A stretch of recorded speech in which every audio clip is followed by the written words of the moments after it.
Chad, you had yourself an Invicta card on Friday night. Now, I know you didn't see it because you and I were both busy being pro wrestling promoters, just big timing it up at the sold-out Mask Studios Arena in Missoula, Montana.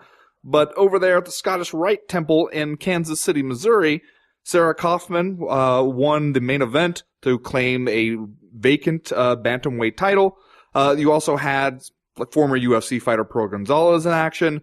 But I want to ask you this about Invicta right now. Is Invicta, for one thing, turning into the place where you're just like a way station for the UFC? Fighters either on their way out, on their way to the UFC. Because it used to be that the thing that Shannon Knapp could be able to say about Invicta was like, hey, the UFC has a couple weight classes. That's fine. I have like 6 different women's weight classes. It's not a big deal. But now, the UFC adding more and more women's weight classes. And a follow-up question to that is, if that's what it's turning into, can it survive that way? Is that just a function we need some promotion to serve as in the MMA landscape?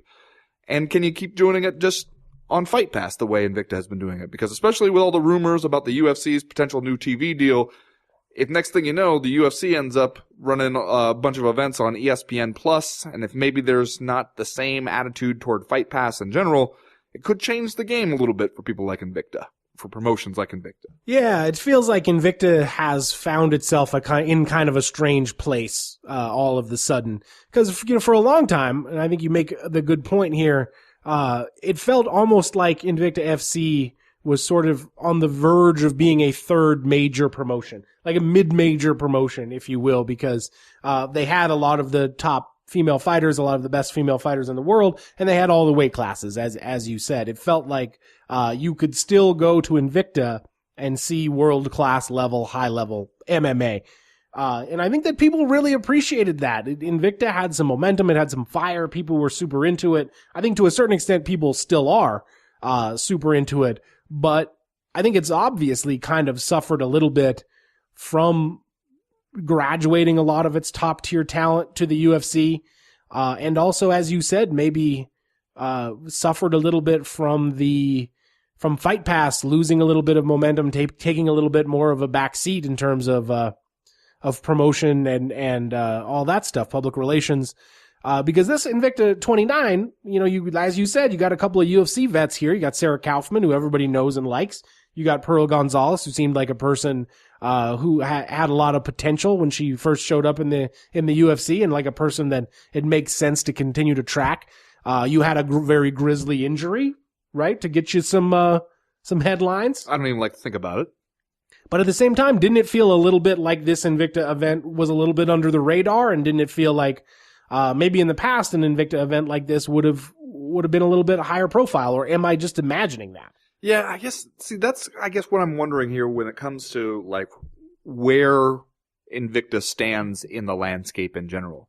Because it seems like at this point, you're 29 events in, this is Invicta 29, you've obviously got some staying power. You're not one of those ones that popped up and then disappeared. And honestly, I think a lot of people did not expect Invicta to make it this far. And yet now it does seem like one of the symptoms, really, of Invicta's success is that the UFC has just taken more and more female fighters and decided that that is a more viable approach, which, like, it's kind of a shitty situation to find yourself in, where, like, you prove that this could be done, and then the UFC says, hey, that's a good idea, we'll have some of that, and then they just keep taking from you, and so then it makes it harder and harder for you to keep doing it. Right, which is a big time compliment to Invicta. There are a lot of good people over at Invicta making good things happen. Shannon Knapp has done a good job. Friend of the podcast, Julie Kedzie, obviously, over there on the broadcast team. Not sure if she's still the matchmaker. I don't know that she's still doing that, since she's getting her master's degree at the University of Iowa, but, there are good people doing good things in Invicta, and for a while it felt like it was really trending up, and it is kind of a backhanded compliment, or like not the kind of compliment you don't want to get, that you've been so good and so successful that a bigger, arguably competitor / partner comes in and basically takes all the best stuff that you have. And it's interesting, Ben, it's like Invicta is sort of a victim of its own success in a way, because they have this partnership with the UFC. They have this deal to be on FightPass, which at first seemed like a great spot for Invicta. Because where would they get that attention? Where would they get that coverage other than the FightPass.com? But now that the future of FightPass seems a little bit murky, now that the UFC is expanding its own women's MMA offerings, and as we said, taking a lot of Invicta FC's best people and best draws, it does feel like either the future is limited for Invicta in terms of success, or it's hard to imagine, what the promotion will do, especially if the UFC only continues to pad its own programming with more and more women's MMA. Yeah, I mean, I guess one thing maybe you have going for you if you're Invicta is people can sign with you and probably think to themselves, all right, well, here's my springboard into the UFC, and whenever the UFC wants me, they'll just kind of come and ask. And then that'll be that. And then I'll just make that jump pretty easily. Then it leaves Invicta basically doing all the talent scouting and the kind of building up.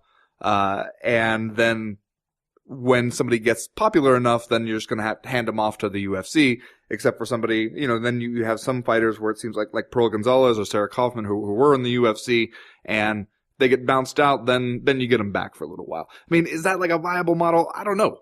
I am honestly surprised at how well Invicta does with how little it kind of has to work with. Yeah. Like, it keeps surprising me in that regard. Well, what could you do at this point if you're Invicta? Like, let's say Ben Fowlkes gets hired as Invicta FC president.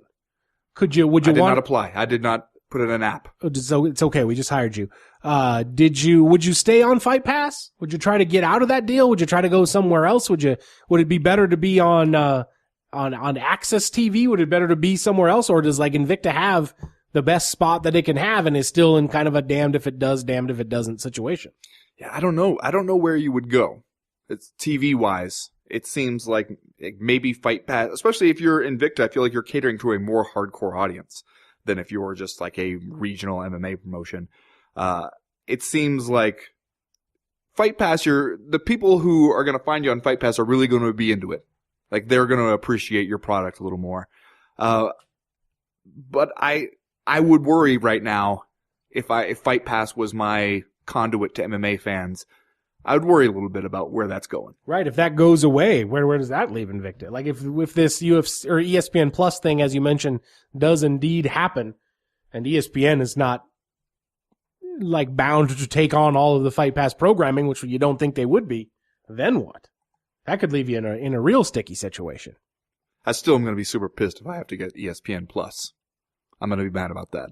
I'm warning you right now. Ben, so there's some breaking news out here once again from Mike Bond. Chad Mendez will return to the octagon at UFC Boise on July 14th to take on Miles Jury. The Fury Miles Jury.